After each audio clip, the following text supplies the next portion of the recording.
BRS party నాయకత్వానికి ధన్యవాదాలు. ముందుగా అమాయక టూరిస్టుల మీద పాక్ ప్రేరేపిత ఉగ్రవాద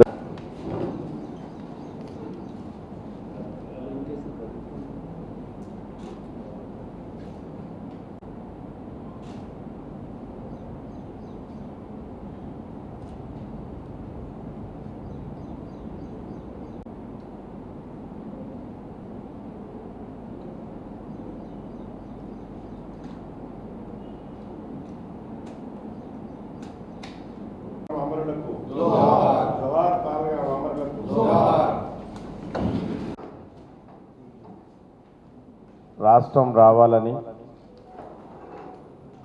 తెలంగాణ బిడ్డల చిరకాల వాంఛ నెరవేరాలని అనేక దశాబ్దాలుగా అనేక పోరాటాలు తెలంగాణ బిడ్డలు చేయటం జరిగింది. మలి దశలో కేసీఆర్ గారు తెలంగాణ బిడ్డల యొక్క ఆకాంక్షలు నెరవేర్చడం కోసం తెలంగాణ రాష్ట్ర సాధనే లక్ష్యంగా తెలంగాణ రాష్ట్ర సమితి టీఆర్ఎస్ పార్టీని స్థాపించి 24 సంవత్సరాలు పూర్తయి 25వ సంవత్సరంలో అడుగుపెడుతున్న సందర్భంగా తెలంగాణ ఉద్యమానికి గుండెకాయలాగా ఉన్నటువంటి తెలంగాణ ఉద్యమానికి ఊపిరిలు అందించినటువంటి వరంగల్ జిల్లా వేదికగా ఈ నెల 27న బీఆర్ఎస్ పార్టీ రజతోత్సవ బహిరంగ సభ కేసీఆర్ గారి నాయకత్వాన జరుగుతున్నటువంటి విషయం మీ అందరికీ తెలుసు. ఈ 24 సంవత్సరాల్లో బీఆర్ఎస్ పార్టీ అనేక ఎత్తుపల్లాలు చూడటం అనేది జరిగింది. బీఆర్ఎస్ పార్టీ ఆనాడు గుప్పెడు మంది తెలంగాణ ఉద్యమకారుల చేత కేసీఆర్ గారి నాయకత్వాన జలదృశ్యంలో జెండా ఎగరవేసి తెలంగాణ రాష్ట్ర సాధనే మా లక్ష్యంగా ముందుకు సాగి 14 సంవత్సరాల పాటు ఈ రాష్ట్రంలో ఉన్నటువంటి అనేక వర్గాలని విద్యార్థులు, యువకులు, మహిళలు, రైతులు, ఉద్యోగస్తులు అనేక వర్గాలని అనేక రాజకీయ పార్టీలని ఒక్కతాటి మీదకి తీసుకొచ్చి తెలంగాణ రాష్ట్ర సాధనే తన లక్ష్యంగా ప్రకటించుకొని ఎలాంటి బ్యాక్గ్రౌండ్ లేకపోయినప్పటికీ తనకు ఆర్థికంగా లేదా అంగబలం కానీ ఏ బలం లేకపోయినా ఒక్కటి చిత్తశుద్ధి, ఆశయ శుద్ధితోని కేసీఆర్ గారు ఆనాటి నుంచి అనేక రూపాల్లో తెలంగాణ పోరాటాన్ని నిర్వహించి గాంధేయ మార్గంలో ప్రపంచంలోనే ఒక గొప్ప ఉద్యమాన్ని నిర్మించి రాదనుకున్నటువంటి తెలంగాణని ఢిల్లీ పాలకుల యొక్క మెడలు వంచి తెలంగాణ రాష్ట్రాన్ని సాధించడం అనేది జరిగింది. వచ్చిన తెలంగాణ రాష్ట్రాన్ని భారతదేశంలో ఒక గొప్ప రాష్ట్రంగా మలచాలని తెలంగాణ ఒకప్పుడు అత్యంత వెనుకబడ్డ ప్రాంతంగా ఉంటే కేసీఆర్ గారి నాయకత్వంలో గత 10 సంవత్సరాల్లో ఒక సుపరిపాలనకు కానివ్వండి, సంస్కరణలకు కానివ్వండి, లేదా అనేక రంగాల్లో భారతదేశంలోనే ఒక మేటి రాష్ట్రంగా తెలంగాణ రాష్ట్రం రూపొందటానికి కేసీఆర్ గారి యొక్క ఆలోచనలు, కేసీఆర్ గారు తీసుకొచ్చిన సంస్కరణలు మొత్తం యావత్ తెలంగాణ సమాజాన్ని ఈరోజు భారతదేశంలో ఒక గొప్ప సమాజంగా నిలబెట్టేటువంటి ప్రయత్నం కేసీఆర్ గారు చేసి దాంట్లో సఫలీకృతులు కావడం అనేది జరిగింది. ఈ నేపథ్యంలో ప్రజలు 10 సంవత్సరాల బీఆర్ఎస్ పాలన తర్వాత కాంగ్రెస్ పార్టీ ఇచ్చినటువంటి 420 అనేక మోసపూరితమైనటువంటి హామీలకి ప్రజలు మొగ్గి కాంగ్రెస్ పార్టీకి అధికారం ఇవ్వటం జరిగింది. 16 నెలల పాలనలో కాంగ్రెస్ పార్టీ కరెక్ట్ కాదు, తెలంగాణ రాష్ట్ర ప్రయోజనాలు నెరవేరాలి అంటే, తెలంగాణ రాష్ట్రం ముందుకు పోవాలి అంటే, తెలంగాణ రాష్ట్రం భారతదేశంలో గొప్ప రాష్ట్రంగా ఉండాలి అని అంటే మళ్ళా కేసీఆర్ గారి రావాలి. కేసీఆర్ గారి యొక్క పరిపాలనే ఈ రాష్ట్రానికి శ్రీరామ రక్షని ఈ రాష్ట్ర ప్రజలు 16 నెలల కాలంలోనే గ్రహించడం అనేది జరిగింది. ఇప్పటికే ఈ యొక్క తెలంగాణ రాష్ట్రంలో ఏ వర్గం కూడా ఈరోజు హ్యాపీగా లేదు. ఎక్కడైనా ఇప్పుడే పాలేరు నియోజకవర్గానికి వెళ్ళొచ్చాం. పెద్దలు కందాల ఉపేందర్ రెడ్డి గారి నాయకత్వంలో పార్టీ జెండా ఆవిష్కరణ కోసం నేను సండ్ర వెంకట వీరయ్య గారు ఉపేందర్ రెడ్డి గారితో పాటు కలిసి వెళ్ళడం జరిగింది. గతంలో కాంగ్రెస్ పార్టీకి ఓటేసినటువంటి వాళ్ళు కూడా జెండావిష్కరణకు వచ్చి, సార్ మేము పొరపాటు చేశాం సార్, మీకు ఓటేయకుండా మేము తప్పు చేశాం సార్, మేమేం కోల్పోయాం మాకు ఇప్పుడు అర్థమవుతుంది సార్ అని చెప్పి వాళ్ళు చెప్పడం జరిగింది. అట్లాగే వడ్ల కళ్ళం దగ్గర అడిగి రైతుల్ని ఉపేందర్ రెడ్డి గారు మీ అందరం కూడా వాళ్ళు పలకరిస్తే వాళ్ళ కళ్ళమ్మ నీళ్లు పెట్టుకోవడం జరుగుతుంది. సార్ మీరున్న కాడి నుంచి కళ్ళాలు స్టార్ట్ చేసే దగ్గర నుంచి, బస్తాలు తెచ్చే కాడి నుంచి, కాంటాలు వేసే దగ్గర నుంచి, లారీలకు ఎక్కించే కాడి నుంచి డబ్బులు పడే వరకు మీరు బాధ్యత తీసుకొని పనిచేశారు. ఇలా కనీసం మమ్మల్ని పలకరించే దిక్కు కూడా లేదు సార్, ఇక్కడ మంత్రి ఉన్నా పలకరించే దిక్కు లేదు సార్ అని రైతులు చెప్పడం అనేది జరుగుతుంది. ఇట్లా అనేక వర్గాల ప్రజలు ఈరోజు మేము మోసపోయాం, కాంగ్రెస్ పార్టీ ఇచ్చినటువంటి మోసపూరితమైన వాగ్దానాలలో మోసపోయి కేసీఆర్ గారు లాంటి గొప్ప నాయకుడికి మేము అవకాశం ఇవ్వలేకపోయినాము అని బాధపడుతున్నారు. ఈ నేపథ్యంలో ఈ రాష్ట్ర ప్రజల ప్రయోజనాలను కాపాడటం కోసం ఇంటి పార్టీగా ఉన్నటువంటి, తెలంగాణ రాష్ట్రాన్ని సాధించిన పార్టీగా, తెలంగాణ ఉద్యమాన్ని తెలంగాణ రాష్ట్రం కోసం 14 సంవత్సరాల పాటు నిర్వహించిన పార్టీగా బీఆర్ఎస్ పార్టీ 24 సంవత్సరాలు పూర్తి చేసుకొని 25వ సంవత్సరంలో అడుగుతున్న సందర్భంగా కేసీఆర్ గారి నాయకత్వాన వరంగల్లో బ్రహ్మాండమైనటువంటి బహిరంగ సభ నిర్వహించడం జరుగుతుంది. ఈ బహిరంగ సభలో కేసీఆర్ గారు రాబోయే రోజుల్లో బీఆర్ఎస్ పార్టీ శ్రేణులకి దిశానిర్దేశం చేయబోతున్నారు. బీఆర్ఎస్ పార్టీ యొక్క బాధ్యత, బీఆర్ఎస్ పార్టీ కార్యకర్తల యొక్క భవిష్యత్తు కార్యాచరణ ఏ విధంగా ఉండాలో దాని మీద కేసీఆర్ గారు దిశానిర్దేశం చేయబోతున్నారు. దీనికోసం ఈ జిల్లా నుంచి ఉమ్మడి జిల్లా ఖమ్మం జిల్లా నుంచి ఇప్పటికే అనేక ప్లానింగ్ అంతా పూర్తి కావడం జరిగింది. ప్రత్యేకించి ఖమ్మం జిల్లాలో ఉన్నటువంటి 5 నియోజకవర్గాల నుంచి భారీ ఎత్తున బీఆర్ఎస్ పార్టీ శ్రేణులు వరంగల్ బహిరంగ సభకి తరలి వెళ్తున్నారు. దీనిలో పాలేరు నియోజకవర్గం అలాగే ఖమ్మం నియోజకవర్గం ఈ దగ్గరలో ఉన్నాయి కాబట్టి సింహభాగం ఇక్కడి నుంచి వెళ్ళటం అనేది జరుగుతుంది. సత్తుపల్లి అట్లాగే మదిరవి కొంత దూరం ఉండటం వల్ల పార్టీ ఇచ్చినటువంటి ఏదైతే బాధ్యతలు కోటా ఉందో దాని మేరకు ఇప్పటికే అందరూ ప్లాన్ చేసుకోవడం అనేది జరిగింది. ఎక్కడికక్కడ కార్యకర్తలు స్వచ్ఛందంగా కదులుతున్నారు. మేము వస్తామని ఇప్పటికే చాలా రిస్ట్రిక్షన్స్ మేము పెట్టడం జరిగింది. మహిళలు ఎక్కువ మంది రావద్దు, ఎందుకంటే ఇబ్బందులు పడతారు కాబట్టి మహిళలు కొంత ఈ ఒక్కసారి కొంచెం సంయమనం పాటించాలని మహిళలకు కూడా మేము చెప్పడం జరిగింది. అట్లాగే పిల్లలు, వృద్ధులు వీళ్ళెవరు కూడా ఈ ఎండల వేడికి తట్టుకోలేవరు కాబట్టి వారిని కూడా మినహాయించడం జరిగింది. అట్లాగే ఆరోగ్య సమస్యలు ఉన్నటువంటి వాళ్ళని కూడా మినహాయించడం జరిగింది. కేవలం బీఆర్ఎస్ పార్టీ ప్రధానంగా వచ్చేవాళ్లలో యువకులు ఎక్కువ మంది ఉన్నారు. దీనికి ఇప్పటికే సత్తుపల్లి నుంచి మేము 3000 కోటా ఇస్తే ఇప్పటికే 3,500-4,000 మంది అక్కడి నుంచి మేము వస్తాం, మాకు బస్సుకి 50 మంది కాదు 60 మంది 70 మంది కూర్చొని వెళ్తామని చెప్పే పరిస్థితి.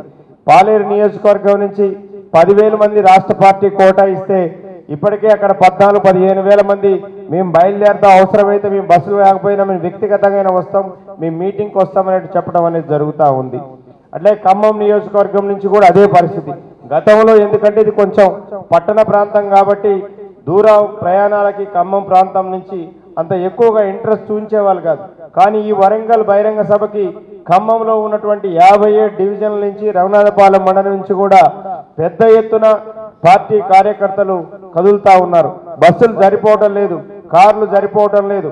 అట్లాగే మధిర వైరా నియోజకవర్గంలో కూడా అదే పరిస్థితి. ఎక్కడికెక్కడ మేము మా కార్లలో వస్తాం సార్, మాకు అవసరం లేదు, బస్సులు కూడా అవసరం లేదు, మేము కార్లలో వస్తామని చెప్పి రావడం జరుగుతూ ఉంది. మాకు 30,000 కోట రాష్ట్ర పార్టీ ఇస్తే ఇప్పటికే సుమారుగా 40,000 రీచ్ అవుతా ఉంది వెళ్ళేటువంటి వాళ్ళు. ఇక్కడ కూడా పార్టీ కూడా బ్రహ్మాండంగా అక్కడ ఏర్పాట్లు కూడా బ్రహ్మాండంగా గత 15 రోజులుగా వరంగల్లో ఏర్పాట్లు చేస్తూ ఉన్నారు. ఎక్కడికక్కడ పార్కింగ్ లాట్లు పెట్టి రూట్స్ సపరేట్ చేసేసి బ్రహ్మాండంగా ఏర్పాట్లు అనేది చేయటం అనేది జరిగింది. మీడియా ద్వారా నేను ఈ 5 నియోజకవర్గాల్లో ఉన్నటువంటి పార్టీ కార్యకర్తలు ఎవరైతే వరంగల్ బహిరంగ సభకు వస్తున్నారో వారందరికీ కూడా విజ్ఞప్తి ఏంటంటే, మీ నియోజకవర్గ ఇన్ఛార్జీలు రాష్ట్ర పార్టీ ఇచ్చిన ఆదేశము మార్గదర్శకత్వాలు సూచనల్ని మీరు పాటిస్తూ మీకు ఏదైతే టైం ఇచ్చారో ఆ టైంలోనే మీరు బయలుదేరాలి. ఖచ్చితంగా గ్రామాల్లో మీరు పార్టీ ఆదేశం కేటీఆర్ గారు ఇచ్చినటువంటి ఆదేశం మేరకు మీరు బయలుదేరే ముందే ఖచ్చితంగా గ్రామాల్లో, గ్రామం అయితే గ్రామము, మున్సిపల్ అయితే ఆ యొక్క కౌన్సిలర్ యొక్క వార్డులలో కానివ్వండి, లేదంటే ఖమ్మం నగర డివిజన్స్లో కానీ ఖచ్చితంగా పార్టీ జెండా ఆవిష్కరణ చేసి మాత్రమే మీరు బస్సులో బయలుదేరాలి. బస్సు కానీ మీ వెహికల్ కానీ ప్రతి ఒక్క డివిజను అట్లాగే వార్డు లేదా గ్రామ పంచాయతీలలో మీరు ఈ జెండా ఆవిష్కరణ కార్యక్రమం అనేది ఖచ్చితంగా చేయాలి. ఇప్పటికే పెద్ద ఎత్తున జెండా గద్దెలు అనేవి నిర్మాణం జరుగుతూ ఉన్నాయి. అన్ని నియోజకవర్గాల్లో కూడా ఈ యొక్క జెండా ఆవిష్కరణ కార్యక్రమానికి ప్లాన్ చేసుకోవడం జరిగింది. అట్లాగే కావలసిన ఎండల తీవ్రత వల్ల మీకు ఏదైతే మీ ఇన్ఛార్జీలు సూచనలు చేసినారో ఆ సూచనలు తూచా తప్పకుండా మీరందరూ పాటించాలని నేను మీడియా ద్వారా ఈ జిల్లా 5 నియోజకవర్గాల్లో ఉన్న పార్టీ కార్యకర్తలకు, నాయకులకు, మండల నాయకులందరికీ కూడా మరొకసారి విజ్ఞప్తి చేస్తున్నాం. ఇప్పటికే వరంగల్కి వెళ్ళేటువంటి వాళ్ళందరికీ కూడా మనకు ఒకటే రూట్ ఉంది కాబట్టి ఈ జిల్లాకు సంబంధించి ఇది కూడా వయా మరిపేడ మీదకి వెళ్తాం కాబట్టి ఇక్కడ జోన్ 2 ఖమ్మం వారి కోసం మామ్నూరు నుంచి NH 163 టోల్ గేట్ దాటి అనంతసాగర్ మీదుగా సభా పార్కింగ్కి చేరుకోవాల్సిందిగా విజ్ఞప్తి చేస్తున్నాం.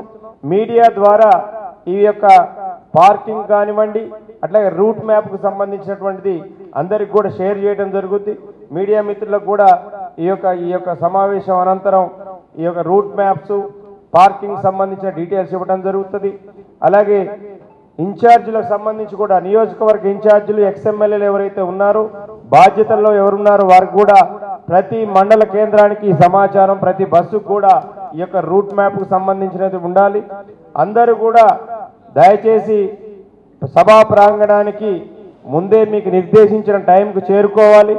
ఎందుకనంటే కేసీఆర్ గారు వచ్చే టైం కంటే ముందే మీరు సభాస్థలికి చేరుకుంటే ఖచ్చితంగా కేసీఆర్ గారి యొక్క సందేశాన్ని వినేటువంటి అవకాశం కలుగుతుంది. కాబట్టి జిల్లాలో ఉన్నటువంటి ఎవరైతే వరంగల్ బహిరంగ సభకు వచ్చేటువంటి కార్యకర్తలు, నాయకులందరికీ కూడా మరొకసారి విజ్ఞప్తి, మీరు పార్టీ ఇచ్చేటువంటి సూచనల్ని, సలహాలని తప్పకుండా పాటించాలని, అలాగే వెళ్ళేటప్పుడు కూడా చాలా జాగ్రత్తగా వెళ్ళాలని, ఓవర్ స్పీడింగ్తో వెళ్ళొద్దని మీడియా ద్వారా కోరుతున్నాం. ఎందుకంటే ఎండలు కూడా బాగున్నాయి. మీకు మీరుగా వ్యక్తిగతంగా మీకు అనేక రకాల సూచనలు కూడా పార్టీ నుంచి ఇవ్వటం జరిగింది. మీరు కూడా వ్యక్తిగతంగా ఆ యొక్క జాగ్రత్తలు మీరు తీసుకోవాలని నేను విజ్ఞప్తి చేస్తూ ఉన్నాను. ఖచ్చితంగా ఈ బహిరంగ సభకి రాష్ట్ర వ్యాప్తంగా లక్షలాది మంది తరలి వస్తున్నారు. ఇప్పటికే ఇంటెలిజెన్స్ రిపోర్ట్ కానివ్వండి, లేకపోతే ఇతర సామాజిక మాధ్యమాల ద్వారా వస్తున్న ఇన్ఫర్మేషన్ ప్రకారం బీఆర్ఎస్ పార్టీ అనుకున్నటువంటి దానికంటే అద్భుతంగా ఈ యొక్క బహిరంగ సభ జరగబోతుంది. బ్రహ్మాండమైనటువంటి గతంలో మొబిలైజేషన్ అంటే మీరు రావాలండి, స్వచ్ఛందంగా వస్తున్నారు. ఈ ప్రభుత్వం మీద ఉన్న వ్యతిరేకత, అలాగే కేసీఆర్ గారిని ఈ రాష్ట్ర ముఖ్యమంత్రిగా అట్లాగే ఈ రాష్ట్రానికి ఒక నాయకుడిగా లేకపోవడం అనేది ప్రజలు చాలామంది కూడా బాధపడుతున్నారు. ఈ నేపథ్యంలో ఈ బహిరంగ సభ జరుగుతుంది కాబట్టి మరొకసారి కేసీఆర్ గారి నాయకత్వం ఈ రాష్ట్రానికి అవసరం ఉంది. కాబట్టి ఖచ్చితంగా ఈ బహిరంగ సభని విజయవంతం చేయడం ద్వారా కేసీఆర్ గారికి మద్దతు పలకాలని పార్టీ శ్రేణులు ఎక్కడికెక్కడ ఎవరికి వారే స్వచ్ఛందంగా బయలుదేరి వస్తున్నారు. దూరంగా ఉన్న ప్రాంతాలు, దూరంగా ఉన్న ఎవరు కూడా, ఎందుకంటే మహబూబ్నగర్ జిల్లా ఎక్కడో కర్నూలు ప్రాంతం దగ్గరలో ఉన్నటువంటి ప్రాంతం నుంచి, ఆదిలాబాద్ జిల్లా నుంచి, భద్రాచలం నుంచి, భద్రాచలానికి యాక్చువల్గా ఇచ్చిన కోట 1000 మంది మాత్రమే. కేసీఆర్ గారు చెప్పారు భద్రాచలం చాలా దూర ప్రాంతం, అక్కడి నుంచి వద్దులే, ఒక 1000 మంది వస్తే సరిపోద్దని చెప్పారు. ఇవాళ నేను మొన్న 3 రోజుల క్రితం కవిత గారితో వెళ్ళొచ్చాం. 2500 మందికి వాళ్ళు ఆల్రెడీ ప్లాన్ చేసుకున్నారు. మేము దూరం పక్కా పెట్టండి సార్, మేము మీటింగ్కి రావాలి, కేసీఆర్ గారి మీటింగ్లో పాల్గొనాలి.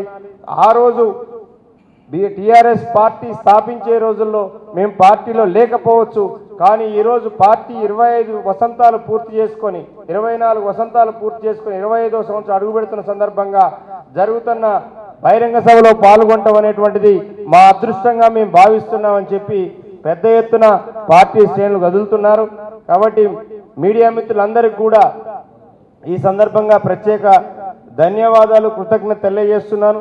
ఎందుకంటే గత 15 రోజులుగా కింద స్థాయి నుంచి, గ్రామ స్థాయి నుంచి మండల స్థాయి, జిల్లా స్థాయి వరకు జరిగేటువంటి బీఆర్ఎస్ పార్టీ ప్రతి యాక్టివిటీని కూడా కవర్ చేయడం అనేది జరిగింది. బీఆర్ఎస్ పార్టీ జిల్లా కమిటీ తరపున, జిల్లా నాయకత్వం మొత్తం తరపున ఈ ఖమ్మం జిల్లాలో ఉన్నటువంటి ప్రింట్ అండ్ ఎలక్ట్రానిక్ మీడియా మిత్రులందరికీ కూడా పేరు పేరున కృతజ్ఞతలు, ధన్యవాదాలు తెలియజేస్తూ ముగిస్తున్నాను. జై Telangana. Print and electronic media మిత్రులందరికీ హృదయపూర్వక నమస్కారం. బహిరంగ సభకు సంబంధించి అన్ని విషయాల్ని మధు గారు చెప్పడం జరిగింది. ఈరోజు తప్పకుండా ఈ యొక్క కార్యక్రమంలో గ్రామ స్థాయి నుంచి జిల్లా స్థాయి వరకు ఉన్న ప్రతి యంత్రాంగం పూర్తిగా యాక్టివ్ అయి బహిరంగ సభ జయప్రదంలో తలా ఒక పాత్రని పోషిస్తున్న ఈ సందర్భంలో అందరికీ ధన్యవాదాలు తెలియజేస్తూ, ఈ యాసంగి ధాన్యం కొనుగోలులో ప్రభుత్వం ఘోరంగా వైఫల్యం చెందింది.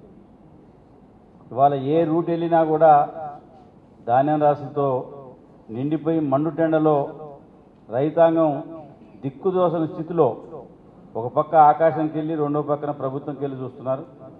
కానీ ప్రభుత్వం రైతులకు వెళ్ళి మాత్రం చూడట్లే. మేము ఇప్పుడు పాలేరు నియోజకవర్గంలో తిరిగి వస్తున్నాం. అక్కడ మిల్లులకు కొండపల్లి తీసుకెళ్ళి 3 రోజులు అయింది, ఇప్పటివరకు దిగుమతి కాల, పట్టించుకున్న పరిస్థితి లేదు. బస్తాలు సక్రమంగా రావట్లేదు. బస్తాలను ఇందిరమ్మ కమిటీలకు ఒప్పచెప్పారు. తరుగు కింటాకి 7 కేజీలు తీస్తున్నారు. 7 కేజీల తరుగు తీస్తున్నా కొంతమంది రైతులకు ఏం తిరుగుతుంలే అని ఒప్పుకున్నా కూడా మళ్ళీ ఏదో ఒక పేచీ పెట్టి మిల్లుల దగ్గర ఇబ్బంది పెడుతున్న పరిస్థితి కనపడుతున్నది. ఇవాళ ఇళ్ళ ఎంపికలో ఎట్లయితే పక్షపాతంతో తప్పుడు పద్ధతిలో లబ్ధిదారులు ఎంపిక చేసి వాళ్ళ నాయకులే రోడ్డు మీదకి వచ్చిన పరిస్థితి ఉందో, బస్తాలను కూడా ఇందిరమ్మ కమిటీలకు ఒప్పచెప్పారు. ఇలా DCMSకి యంత్రాంగం లేకపోయినా ఆ పేరు మీద కొనుగోలు కేంద్రాలు ఇచ్చి కాంగ్రెస్ పార్టీ నాయకులు గ్రామాల్లో కొనుగోలు కేంద్రాలు నడుపుతున్నారు. IKP సెంటర్లను వాళ్ళ నియంత్రణలో పెట్టుకుని మేము చెప్పిన వాళ్ళకి బస్తాలు వేయండి, మేము చెప్పిన వాళ్ళకి కాటాలు వేయండి అని చెప్పే ఒక తప్పుడు పద్ధతి గతంలో ఎన్నడూ లేని విధంగా ఇవాళ వరి ధాన్యం కొనుగోలులో రాజకీయ జోక్యం ఎక్కువై గ్రామస్థాయి నాయకత్వం మా ఇంటికి వస్తే తప్ప మేము బస్తాలు ఇవ్వాలనే పరిస్థితిలో ఇవాళ రైతాంగాన్ని ఒక దిక్కుదేశ స్థితికి నెట్టివేసిన స్థితి ఇలా ఖమ్మం జిల్లాలో కనపడుతుంది. మేము జిల్లా కలెక్టర్ గారికి కూడా చెప్పాం. ఈ వేదిక ద్వారా జిల్లాలో 3 మంత్రులు ఉన్నారు. దయచేసి మీరు ఇప్పటికే రైతు బంధు వేయలే, రుణమాఫీలో ఫెయిల్ అయినరు, కనీసం రైతు సొంతంగా పండించుకున్న దానినైనా కొనుగోలు మీద దృష్టి పెట్టండి. ఇప్పటి వరకు ఒక సమీక్ష చేయలే. ఇప్పటి వరకు ధాన్యం కొనుగోలు మీద సమీక్ష లేదు.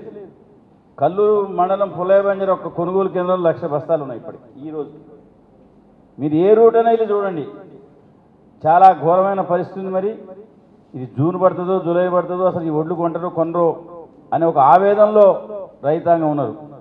కొన్న ఓట్లు కూడా 4 రోజులు అయితే తప్ప కూడా డబ్బులు పడట్లే అకౌంట్స్లో. మళ్ళీ అదొక ప్రాబ్లం ఉంది. ముందేసిన వాళ్ళకి డబ్బులు పడట్లే, ధాన్యం రాసులు మొత్తం రోడ్ల మీద ఉన్నాయి, కొనే పరిస్థితి లేదు, బస్తాలు సక్రంగా ఇచ్చే పరిస్థితి లేదు, మిల్లర్స్ మీద దృష్టి లేదు. దయచేసి మేము యంత్రాంగానికి విజ్ఞప్తి చేస్తున్నాం, తక్షణమే రైస్ మిల్లర్స్కు కొనుగోలు కేంద్రాలకు అనుసంధానం చేయండి. బస్తాలని రాజకీయ జోక్యం లేకుండా బస్తాల్లో ఏ అధికారి అయితే ఆ కొనుగోలు కేంద్రం నియంత్రణ ఉండాలో ఆ అధికారికి ఇవ్వండి. కొనుగోలు కేంద్రానికి ధాన్యం వస్తే వాళ్ళకి సీరియల్ నెంబర్ వేసి బస్తాలు ఇచ్చే కల్చర్ ఉండే. ఇలా ఆ రకంగా లేదు. ఏరుగట్ల అనే విలేజ్లో అసలు మీరు బీఆర్ఎస్ వాళ్ళ ఓట్లే పెనువెల్లి మండలం ఏరుగట్లలో అసలు మీరు కాటా వేయడానికి లేదు, ముందు మా వేయండి అని చెప్పి ఇలా ఉదయం నుంచి పెద్ద గొడవ జరుగుతుంది. అది లాస్ట్ ఇయర్ కూడా అదే పరిస్థితి. అది మళ్ళీ కలెక్టర్ గారి దృష్టికి తీసుకెళ్ళి లాస్ట్కి కాటా వేసిన పరిస్థితి ఉంది. ఎందుకు ఎన్నడూ లేని తప్పుడు పద్ధతిలో ఈ దుష్ట కల్చర్ శక్తుల్ని, ఈ యొక్క తప్పుడు పద్ధతులు మీరు ఎందుకు అలవాటు చేస్తున్నారు? కొనుగోలు విషయంలో ధాన్యం కొనుగోలు రాజకీయాలు ఎందుకు? ఇక్కడ ఇందిరమ్మ కమిటీల పాత్ర ఏం అవసరం వచ్చింది? అసలు మీరు బస్తాలు వాళ్ళకి ఎందుకు ఇస్తున్నారో సమాధానం చెప్పాల్సిన అవసరం ఉన్నది. ఇప్పటికైనా యంత్రాంగం సొసైటీల మీద నియంత్రణ పెట్టండి. డీసీ వాళ్ళు అదేవిధంగా కింది స్థాయి మరి సిబ్బంది మీద నియంత్రణ పెట్టండి. అదేవిధంగా ఐకేపీ సెంటర్లు డిఆర్డీఏ వాళ్ళని మీరు కోఆర్డినేట్ చేయండి. ధాన్యం బస్తాలు నేరుగా రైతులకు ఇచ్చే విధంగా, ఎవరి ధాన్యం అయితే ముందు మీ నాణ్యతా ప్రమాణాలకు లోబడి వచ్చిందో వాళ్ళకి మీరు బస్తాలు ఇవ్వాలి. అట్లా కాకుండా మీరు ఎవరికి పడితే వాళ్ళకి కాంగ్రెస్ నాయకులకు బస్తాలు ఇచ్చి ఈ మార్కెట్కి తీసుకొచ్చిన వాళ్ళకి బస్తాలు లేకుండా మీరు ఇబ్బంది పెడుతున్న పరిస్థితి ఉంది. కాటా లేకుండా చేస్తున్నారు. ఇట్లాంటి పద్ధతిని మానుకోవాలని చెప్పి ఈ సందర్భంగా ప్రభుత్వానికి విజ్ఞప్తి చేస్తున్నాం. మిత్రులు, ప్రింట్ అండ్ ఎలక్ట్రానిక్ మీడియా మిత్రులందరూ కూడా నమస్కారం.